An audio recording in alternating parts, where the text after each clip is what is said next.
ಇವತ್ತು ಭಾರತೀಯ ಜನತಾ ಪಕ್ಷ ಇರ್ಬೋದು, ಎಲ್ಲ ಹಿಂದೂ ಸಂಘಟನೆಗಳು ಇವತ್ತು ಈ ಧರ್ಮ ಜಾಗೃತಿ ಕಾರ್ಯಕ್ರಮಕ್ಕೆ ಕರೆ ಕೊಟ್ಟಿದ್ದರು.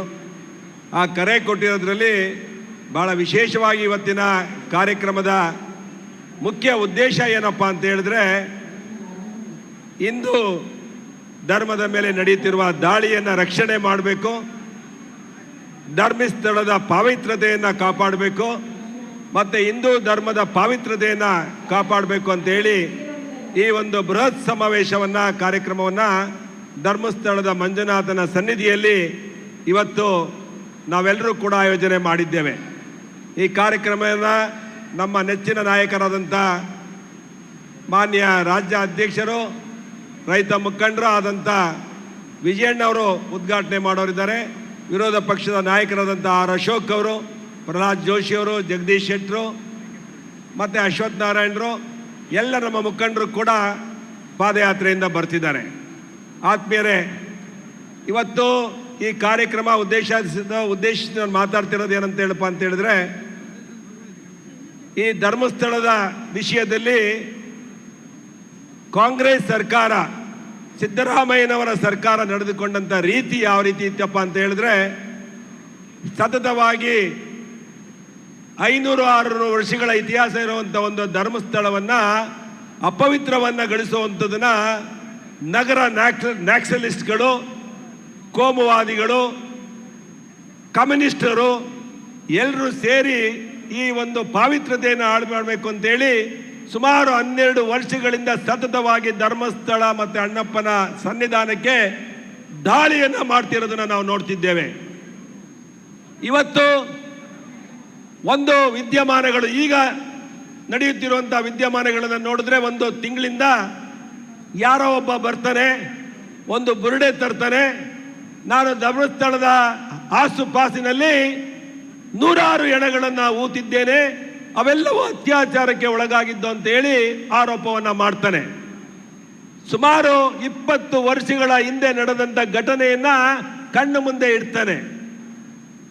ಆ ಬುರುಡೆ ಹಿಡಿದುಕೊಂಡು ಬಂದ ವ್ಯಕ್ತಿ ಇವತ್ತು ಧರ್ಮಸ್ಥಳದಿಂದ ಬೆಂಗಳೂರಿಗೆ ಹೋಗ್ತಾನೆ, ಬೆಂಗಳೂರಿನಿಂದ ಡೆಲ್ಲಿಗೆ ಹೋಗ್ತಾನೆ. ಆ ಬುರುಡಿಯ ಹಿಂದೆ ಹಲವಾರು ಕಾಂಗ್ರೆಸ್ಸಿನ ಡೆಲ್ಲಿಯ ನಾಯಕರು ಇದ್ದಾರೆ ಅನ್ನೋದನ್ನ ನಮಗೆ ಮೇಲ್ನೋಟಕ್ಕೆ ಕಾಣುತ್ತೆ. ಇದಕ್ಕೆ ಸಿದ್ದರಾಮಯ್ಯನವರು ಸ್ಪಷ್ಟೀಕರಣಗಳನ್ನು ಕೂಡ ಇದುವರೆಗೂ ಕೊಟ್ಟಿಲ್ಲ. ಅದಾದ್ಮೇಲೆ ಸಿದ್ದರಾಮಯ್ಯನವ್ರನ್ನ ಕೆಲವು ಮಾಧ್ಯಮದವರು ಕೇಳ್ತಾರೆ, ಯಾರೋ ಹೇಳಿದ್ರೆ SIT ತನಿಖೆಯನ್ನ ಮಾಡಬೇಕಂತ ಹೇಳ್ತಾರೆ. ಇಂದು ದಿನ ನೆಕ್ಸ್ಟ್ ಡೇ ಬಂದು SITಯನ್ನು ತನಿಖೆಗೆ ಮಾಡ್ತಾರೆ. ಆ ಬುರುಡೆ ತಂದಿರುವಂತ ವ್ಯಕ್ತಿಯನ್ನ ಅವತ್ತೇ SIT ತನಿಖೆ ಮಾಡಿದ ದಿವಸನೇ ಆತನನ್ನ ಬಂಧಿಸಿದ್ರೆ ಈ ರೀತಿಯ ಘಟನೆಗಳು ಆಗ್ತಿರ್ಲಿಲ್ಲ. ಇವತ್ತು ಒಬ್ಬ ಸಮೀರ್ ಅನ್ನೋನು ಬರ್ತಾನೆ, ಒಬ್ಬ ಮುಸಲ್ಮಾನರು ಬರ್ತಾನೆ, ಒಂದು ಯೂಟ್ಯೂಬರು, ಆ ಯೂಟ್ಯೂಬರು ನಮ್ಮ ಧರ್ಮದ ಮೇಲೆ ದಾಳಿ ಮಾಡ್ತಾನೆ. ನಾನು ಮಾನ್ಯ ಸಿದ್ದರಾಮಯ್ಯನವ್ರಿಗೆ ಕೇಳ್ತೇನೆ, ಇದೇ ಯೂಟ್ಯೂಬರು ಯಾರು ಒಬ್ಬ ಹಿಂದೂ, ಯಾರಾದರೂ ಒಬ್ಬ ಬಂದು ನಾನು ಧರ್ಮಸ್ಥಳದಲ್ಲಿ ನಡೆದಂಥ ಘಟನೆಯನ್ನು ಯಾರಾದರೂ ಒಬ್ಬ ಯೂಟ್ಯೂಬರು ಬಂದು ನಾನು ಚರ್ಚಲ್ಲಿ, ಕೆಲವು ಪ್ರಸಿದ್ಧವಾದ ಚರ್ಚ್ಗಳಲ್ಲಿ ಮತ್ತೆ ಪ್ರಸಿದ್ಧವಾದ ಮಸೀದಿಗಳಲ್ಲಿ ನಾನು ಹೆಣವನ್ನು ಊತಿದ್ದೇನೆ ಅಂತ ಹೇಳಿದ್ರೆ ಸಿದ್ದರಾಮಯ್ಯನವರಿಗೆ ತಾಕತ್ತಿತ್ತ, ದಮ್ಮಿತ್ತ ಅಲ್ಲಿ ಹೋಗಿ ಆ ತನಿಖೆಗೆ ಒಳಪಡಿಸೋದಕ್ಕೆ.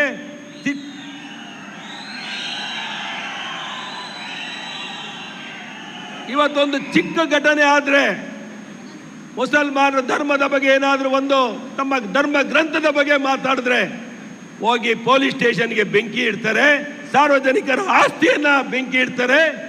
ಇವತ್ತು ಸಿದ್ದರಾಮಯ್ಯನವರೇ, ಇವತ್ತು ನಮ್ಮ ಧರ್ಮದ ಮೇಲೆ, ಹಿಂದೂ ಧರ್ಮದ ಮೇಲೆ ಪ್ರಸಿದ್ಧವಾಗಿರುವಂಥ ಪಾವಿತ್ರವಾಗಿರುವಂಥ ಧರ್ಮಸ್ಥಳದ ಮೇಲೆ ದಾಳಿ ಮಾಡ್ತಾನಲ್ಲ ಒಬ್ಬ ಸಮೀರ್ ಅಂತ ಒಬ್ಬ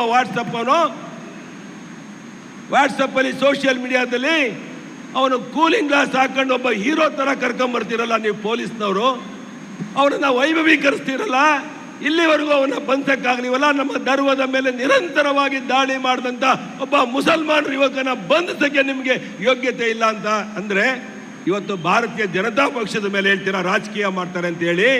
ನಾವು ರಾಜಕೀಯ ಮಾಡ್ತಾ ಇದೀವ ಸಿದ್ದರಾಮಯ್ಯನವರೇ?